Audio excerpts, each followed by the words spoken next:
In another intriguing adventure transcribed from the private files of Rex Saunders.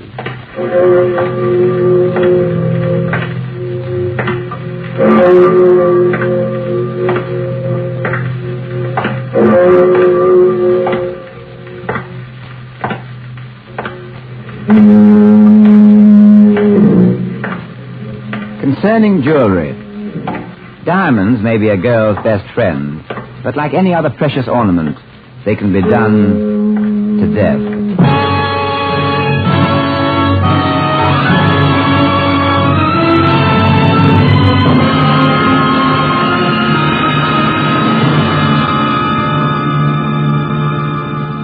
And now, the private files of Rex Saunders. RCA Victor, world leader in radio, first in recorded music, and first in television, brings you the celebrated star of stage and screen, Rex Harrison, in another exciting story taken from the private files of Rex Saunders, radio's newest man of mystery. We hope you enjoy these weekly stories of intrigue and adventure. And for another adventure in home entertainment, we suggest you try RCA Victor's fine line of radio and television products, now on display at your RCA Victor dealer. Now for our story.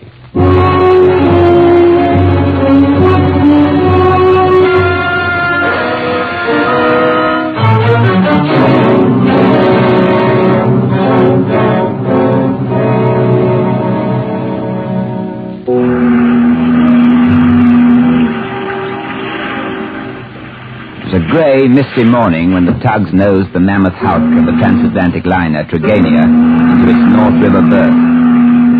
Alec and I were on the pier, standing near the guardrail, watching the Trigania's passengers coming ashore. As they walked down the gangplank, I looked them over carefully, wondering which one was Allison. It's uncanny how we get ourselves in these strange situations. The strange situation Alec referred to was prompted by a radiogram which I received that morning at the rude hour of 5. It was sent from aboard the Trigania and said simply, "Important you be at pier when Trigania docks. Need your help. Don't fail." And it was signed, Allison. But who is Allison? I told Alec that I really hadn't the faintest idea. So there we stood, watching the passengers debark, when suddenly I felt a gentle tap on my shoulder. Mr. Saunders. I turned round. She was slim, brunette, and she was quite attractive. 2 small valises were resting at her feet. You are Rex Saunders, aren't you? Yes? I'm Allison. Oh. I imagined that Allison was a man. So did I, Alec. But I can hardly say that I'm disappointed. Vivian Allison. Well, about that radiogram you sent me, it had an urgent tone. It's rather an urgent matter. Here, look at this, Mr. Saunders. This bandage on my arm. It covers a wound, bullet graze. I was shot at last night on deck. By whom? I don't know who he is. He's followed me about the ship ever since we left Liverpool. He goes under the name of Charles Strickland. But he's only one of them. There are others. They want to kill me. And just why do they want to kill you? They're after this valise. This brown one here. Oh? What's in it? Diamonds. Diamonds valued at $200,000. They're from the South African mines. I'm a courier for the Kent Diamond Syndicate. I'm delivering them to the New York client, Robert Johnson and Sons. Well, now you're safely in New York. Oh, no. I won't be safe until the diamonds are delivered. Till they're out of my possession. That's rather a tight fix you're in. You will help me. Well, it's the least I can do for someone from home. I'm very grateful, Mr. Saunders. Just what do you plan to do, Rex? Well, from what Miss Allison has told us, Alec, it's apparent that her life is only in danger just as long as she has the diamonds in her possession. Well, she's going to hand that bag to me now, right here in plain view. But, Mr. Saunders, where will we meet again? I'll follow you outside the pier. You take a taxi to Johnson and Sons. What street are they on? 59, 842 West. Very well. Now, you have your cab driver take you there, and I'll hop into another taxi and follow directly after you. Alec? Yes? I want you to go aboard the Trigania and find out what you can about Charles Strickland. Right. Now, Miss Allison, you may hand me that bag. Here you are. Now, you go ahead, Miss Allison. As you say. I'll wait for you at Johnson and Sons. Alec, forget what I told you about looking for information on Charles Strickland. Huh? Forget? But why? Because there probably isn't any Charles Strickland. What? But you go aboard the Dragania as planned while I trail the young lady. Yeah, but about Charles Strickland, you mean Miss Allison was lying to us? Precisely. I want you to find out what happened to the real Allison. The real Allison? Yes. While you were waiting for me here, I stopped in at the administration office and checked on the Dragania's passenger list. There was only one Allison on that list, Alec. A Mr. Stephen Allison.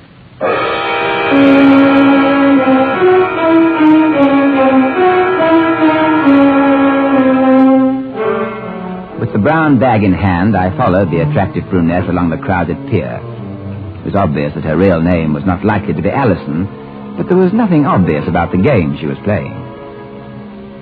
I waited outside the pier until she got into a taxi, and then I hailed the next cab in line. Where to, mister? That taxi ahead, please. Follow it when it pulls out. Okay. Move over, chum.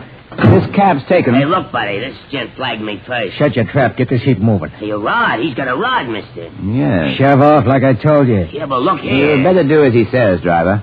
Yeah, you're a smart boy. Thanks for the compliment. It ain't no compliment, it's a warning. Oh? Don't get over smart. You're liable to end up with your face in a ditch. I take it you're referring to my encounter with Miss Allison? Don't give me that Miss Allison business. Where do you tie in with the dame? I haven't the slightest idea what you're talking about. You know, playing too dumb can be worse than giving it to me too smart. Give me the bag. The what? The bag. The one you're trying to hide behind you. Oh, this. Oh, I'm sorry. I didn't know what you meant. Yeah, not much you did. All right, driver, pull up. Get out, smart talker. Go on, get out. And remember what I told you. Stay out of this game or the next time you get tagged for a slab in the morgue.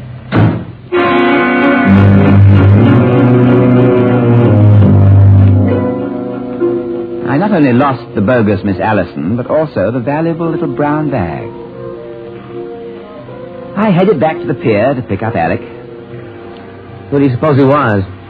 I don't know, but I won't forget his face quickly. Well, anyway, we're sure he was one of the gang after the diamonds.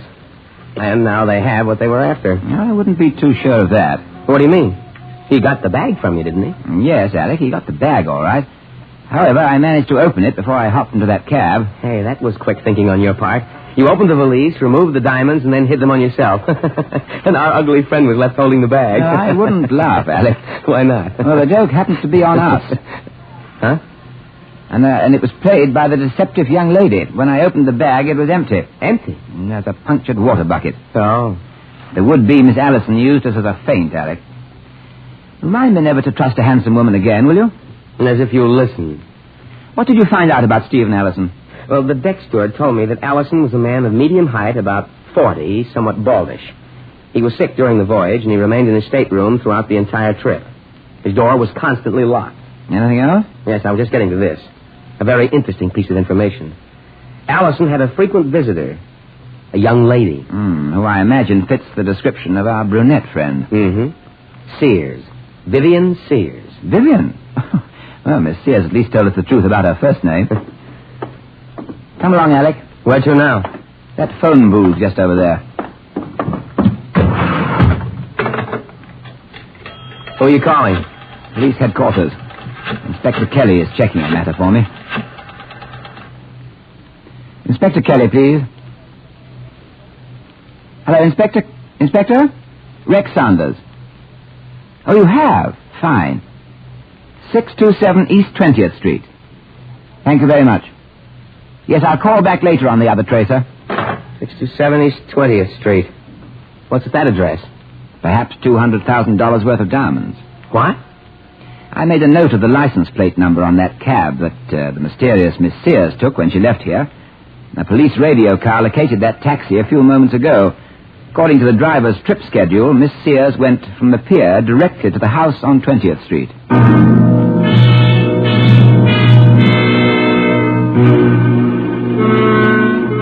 The house on 20th Street was a dilapidated brownstone which had been converted into a rooming house. The landlady recalled that an hour before our arrival, a young woman fitting Miss Sears' description had entered the house. I wonder whose room she went into. Well, the landlady said it was rented 6 months ago by a man named Vincent. That she'd only seen Vincent twice and that a special lock was put on the door. that room at the end of the hall there. I have a feeling that we're walking headlong into some more trouble. Well, this door isn't locked. Might be a trap. No one's in here. Well, look, on the table here. It's valise. It was like the one Miss Sears gave you. Yes, the mate, the one she kept. There's nothing in it. And here we are, left holding an empty bag again. Now how will we ever find her or the diamonds? She certainly won't return here. Alec, I was wrong. Huh? There was someone in this room. What are you talking about? This body behind the couch. Oh. Here, help me turn him over on his back. Yeah. Who can he be? This photo in the passport I found in his pocket, look. Yes. It's him, all right. What's it say his name is? This passport identifies him as Stephen Allison.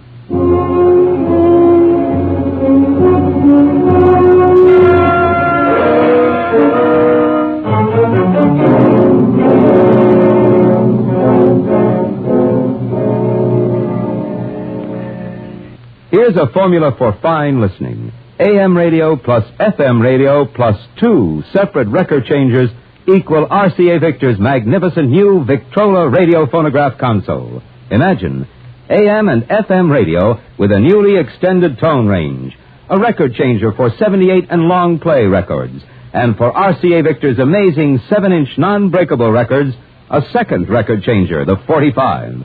2 record changers for all 3 speeds of recorded music. And in an RCA Victor Victrola radio phonograph, both recorded music and radio share the same brilliant RCA Victor Golden Throat tone system, a tone system that brings you concert hall clarity, fine fidelity always. And all this is wrapped up in a console cabinet whose beautiful styling and careful craftsmanship reflect RCA Victor's incomparable standards of quality. Next chance you get, see RCA Victor's wonderful selection of Victrola radio phonograph consoles.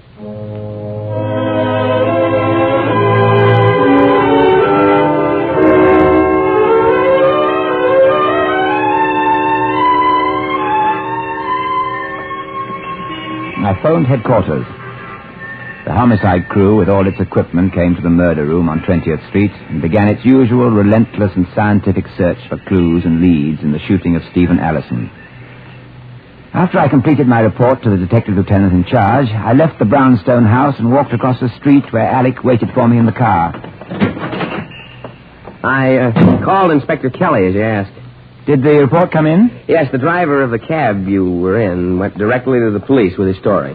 What did he say? Well, the mug who manhandled you forced the cab driver to take him up the West Side Drive to 125th Street, then across town to Lexington Avenue. Then he got out and disappeared in the Lexington Avenue subway. All right, Alec, we'll get the car started. Well, where to? 59th Street, the west side of town. Was anything of special interest found in the murder room? Yes, several things, but so far, nothing conclusive. There were some cigarette butts in an ashtray. Homicide check with a pack, which was in Allison's pocket, and they were a different brand. Well, evidently those cigarettes in the tray were smoked by Miss Sears. From the evidence, they weren't. I don't follow you, Ray. Well, there was no lip rouge traces on the cigarettes. And here's something else. An empty book of matches was found in an ashtray. It advertised a roadhouse in Baybrook out on Long Island, a place called Holly Inn.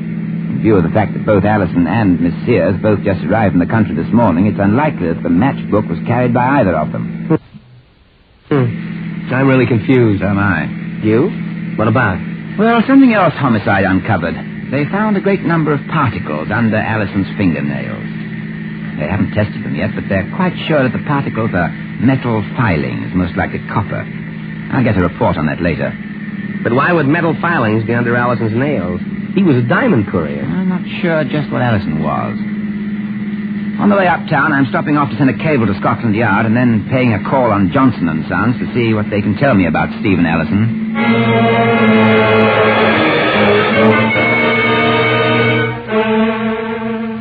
Mr. Johnson will see you now, Mr. Saunders. Thank you, Miss Gaines. Oh, you know my name. Well, the receptionist outside mentioned it, and I always make a point of remembering certain names. For professional reasons. Well, you know what they say about all work and no play. By the way, mind if I borrow your matches for a light? Not at all. Here, Thank you. keep them. I forgot to tell you, Miss Gaines, I also make a point of remembering telephone numbers. I'll think it over. You'd better go inside. Mr. Johnson's a busy man. He doesn't like to be kept waiting. Mr. Johnson should know that some things are worth waiting for, even telephone numbers.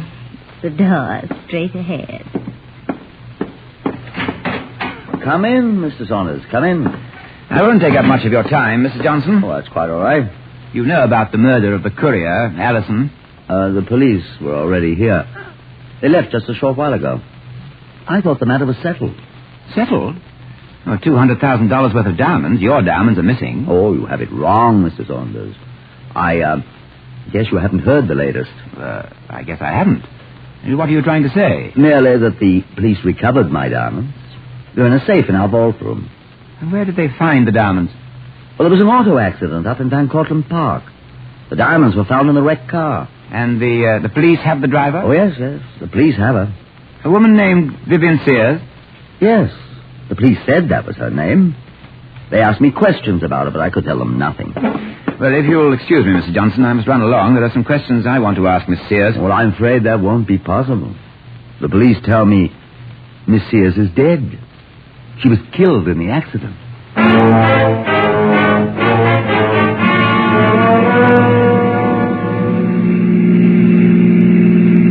Miss Sears' death wasn't an accident, Alec. I'm almost positive of it. But the police reported her death due to accidental causes.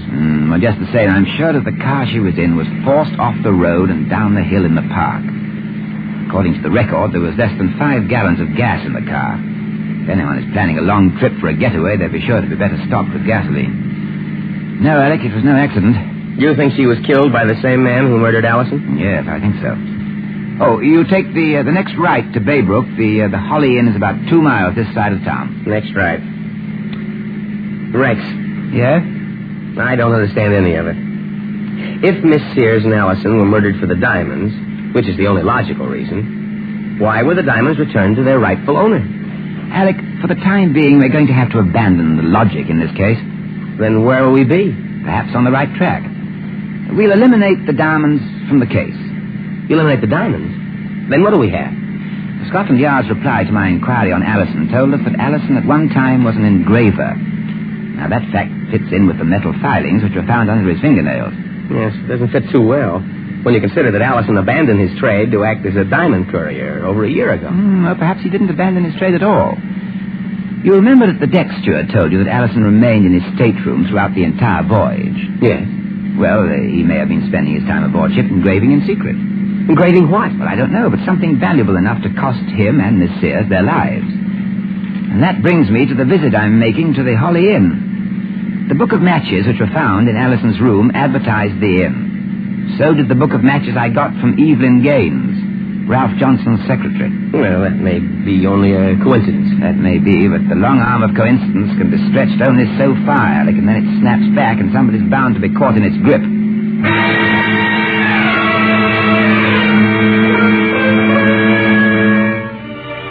Alec waited outside in the car.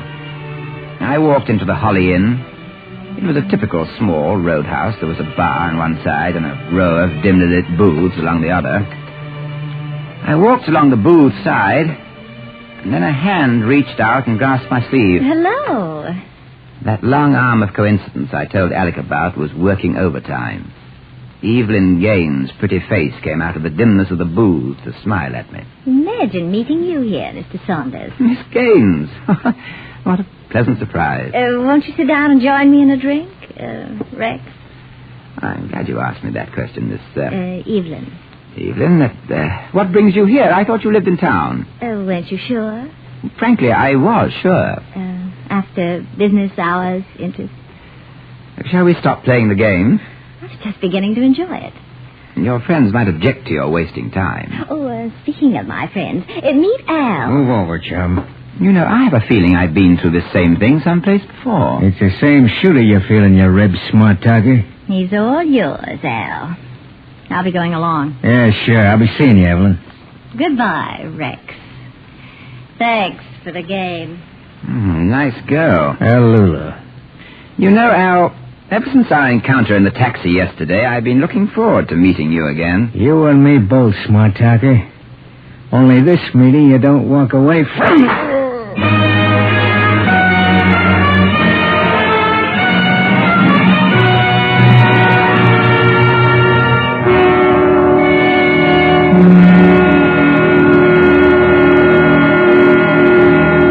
Back to the climax of our story in a moment. 3 bestsellers. 3 RCA Victor bestsellers. 1, Iturbi plays the haunting Claire de Lune. 2, Leopold Stokowski conducts his symphony orchestra in the Blue Danube Waltz. 3, the Boston Pops Orchestra plays the beautiful Warsaw Concerto. 3 bestsellers, high on the honor roll of immortal music. 3 RCA Victor bestsellers. Stop in at your RCA Victor dealers and listen to these great Red Seal singles. Buy them. Take them home with you.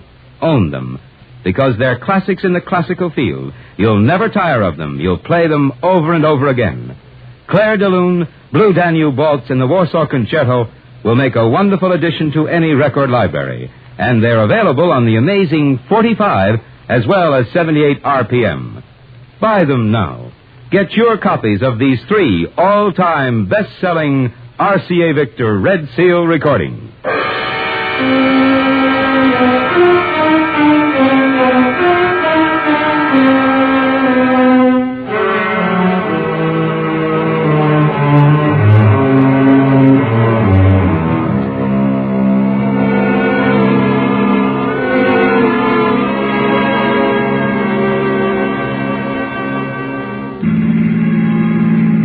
Consciousness flowed back into my brain on a tide of a low humming sound. And the tide swept in faster and faster, and the sound became certain and distinct. I was on the floor in the back seat of a car. I was sick. Everything in me hurt. Then I heard him whistle. And I knew who it was. The man called Al. Al, happy. Al whistling while he worked. And I knew what his work for the night was going to be. A job named Rex Saunders. An auto accident. An accident like the one in which Vivian Sears was killed. But Al was going to have a hitch in this accident. I felt weak, but I could still move. I saw his head swinging from side to side and his thick neck swinging in time with his tune. I waited a moment to steady myself. And then I wrapped my arms round his throat. I pulled tighter. He let go of the wheel and his hands came up to claw at my arms. The car started to swerve crazily. I held onto him with all my strength. Al was going to have his accident, but he was going to have it my way. He was going to be in it with me.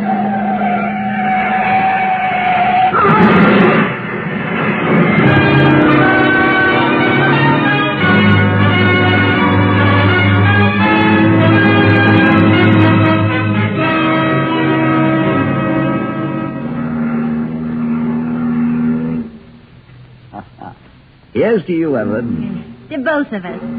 Little Evie Gaines and Ralph Johnson. And to our trip to England. And to Al Mason. Long may he rest in peace. Alongside the dear departed Rex Saunders. Too bad about Al dying in that accident, too. I wonder how he missed. Now, my dear, we mustn't fret over Al. He served his purpose of ridding us of Allison and his lady friend Vivian Sears. It's just as well this way, my dear. Allison did beautiful engraving, Ralphie. Very beautiful. Oh, an accomplished artist.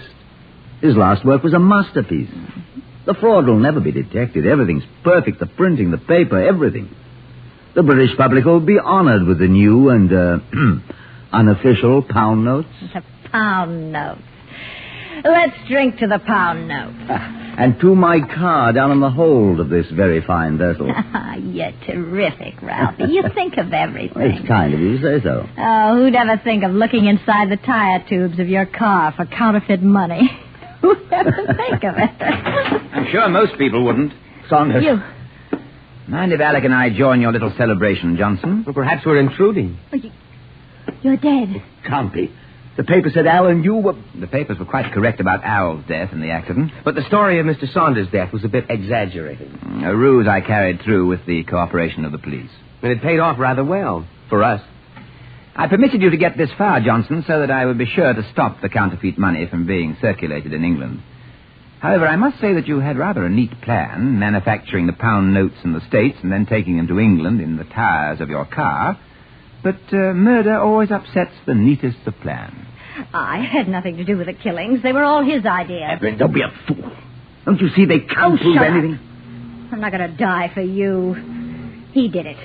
He had Al kill Allison because he was finished with him. Allison found out that he was going to die when he finished the plate on the trip over. That's why he gave it to his girlfriend, Vivian Sears. It was all Johnson's idea. I had nothing to do with it. Well, thank you for the confession, but it was quite unnecessary. What? Alec and I heard everything outside while you two were having your bon voyage toasts in here. And from what we heard, it wasn't difficult to put the pieces together. And speaking of bon voyage, there's another trip waiting you two in a government launch cruising off the port side of this liner. It will take us all to the pier where a special delegation from the police department is waiting to extend a toast of welcome back.